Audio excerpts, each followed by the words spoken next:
Hello everybody, and welcome back to part 2 of making yourself a Flappy Bird game inside of Scratch.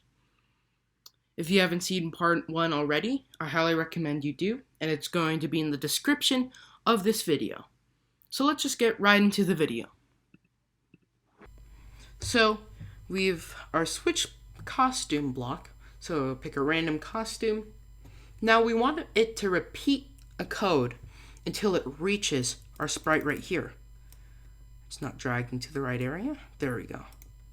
Let me just switch this code then. Since it's at x4 and y -7, just going to do that right now. Let's just make sure it's in the right spot. There we go. It is. We want it to repeat going across the screen until it touches our area here.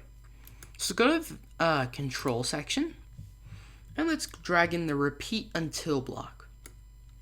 We want it to repeat moving over until it touches our sprite 2. So let's go to sensing and drag in the touching operator. Touching sprite 2, as it's named down here. We want it to move at our level pace, basically. So we want to change x by our levels. So,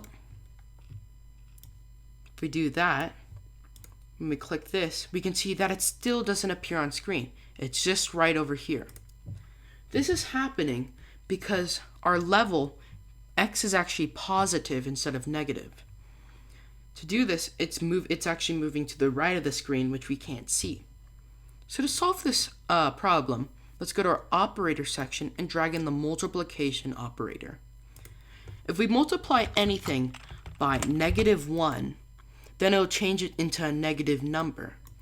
So if we multiply level by -1, it will actually make it -2 instead of +2. So we click the green flag, that it's just slowly moving over, but it is moving to the left. We can see that it's generating many different random polls, and we can see that it's actually stopping on sprite 2. It is moving at our level area, but since we want our levels to increase every once in a while, let's go to drag in when green flag clicked, a forever loop, go to variables, and change level by 1. Then we don't always want it to do this. See, if we press this, then it will be moving really, really quickly. So we want it to wait a certain amount of time. So we are going to want it to wait a certain amount of seconds. Let's just make it wait every 5 seconds. It will get a little more difficult. We can see that it's starting off slow, and we have to dodge them, but it's slowly moving quicker and quicker. We can see I didn't dodge it there, but we haven't set up a code for it to actually make it you died or game over. We can see that it's slowly getting quicker and quicker, and we can see that level is slowly increasing and increasing. Now we want the clones to delete after we've used them and once it's touching sprite 2. So it's going to keep on repeating this until it reaches sprite 2, but to make it delete, we want to just go down here and delete this clone. So green flag clicked. We can see that it's slowly moving over at first, and then we can see that it actually deletes itself after. A problem is that these poles are actually moving faster than each other. Just to solve this is we want it to wait a certain amount of seconds. We want it to wait our levels. So it's basically going to wait 6 seconds plus 5. So it's going to wait 6 plus 5, so it's actually going to give us enough time to catch up. So the more you go into the level, the harder it is for it to get faster. But then again, if it gets too fast, you are probably going to get out. So we can see that it's actually going to be 8 seconds before our level increases. We can see here. And it should, yeah, right there. And there we go. Perfect. I say this is just a bit fast, so I'm going to make it 2.5. And that's basically the script for our pipes moving. Now that we've done that, what we want to do is just maybe set up a backdrop for Flappy Bird. Let's go to choose a backdrop, and I think blue sky is the best way to go. We can see that Sprite 2 actually appears here, and we want it to be just a bit further away. So I'm going to try and drag it just a bit further.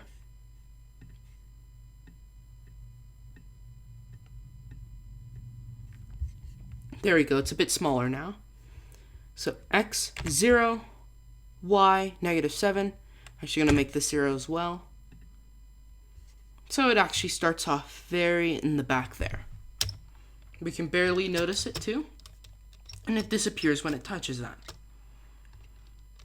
Now we want to set up a code for when Flappy Bird hits the pipes, it's a game over. So let's go back into our backdrop section, and let's actually create ourselves a game over menu. Let's fill this maybe a blue color. I'm going to just convert it to bitmap quickly because that's much easier to work with. It's a blue color, very simple, and I'm going to make it maybe like a pink color for the game over. Gonna bring it up in size.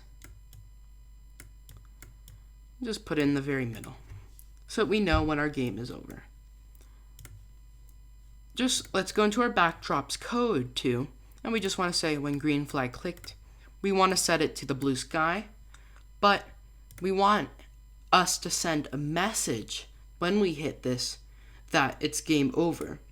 So let's go into our Flappy Bird code once again, drag in a when green flag clicked, a forever loop, if then statement, go to sensing, drag in the touching block. If touching Sprite 1, which is our poles here, our pipes I mean, when green flag clicked, if touching that, then we want to send the message that everything's over, the game is over. So broadcast message 1, and it's going to send the message to itself. So when I receive message 1, we want this to hide. We don't have a show block, so once it hides, we want it to show at the very beginning. And then we want to go to our pulse section, and let's go to our events. When I receive message 1, we want it to hide as well, so people can tell when the code is over or when you've lost. We already have a show statement here, so we don't need to add one. And then when green flag clicked, we want it to show. And then when I receive message 1, we want it to hide. Then just same for the backdrop. We want to switch to blue sky at the very beginning, but we actually want it to be backdrop 1, which is our game over sign, when we receive message 1. So if we click the green flag, we can see that the pipes slowly come. I'm going to try not to die here. Let's say, oh, you can see I hit it there, but our pipes are still going, which is a big problem. So when I start as a clone, repeat until, but when I receive message 1, we want everything to hide. So I think we just need to go into our code here and make sure that it hides everything, but we can't actually hide the clones. So what we want to do is just go to control and click the stop all, which will basically just stop everything in the sprite from all the code that we made before. So let's try this one more time. Let's say I just hit it there, and we can see that everything disappears and it shows game over. Very good.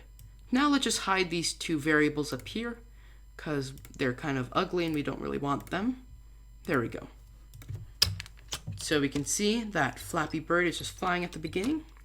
We're trying to dodge, oh, but I messed up there and it shows game over. I'd like to thank you all for watching this Cool Scratch Tutorials video. And if you learned something new, or just really like the code in general, be sure to hit that like and subscribe button, and I'll catch you guys in the next video. Goodbye.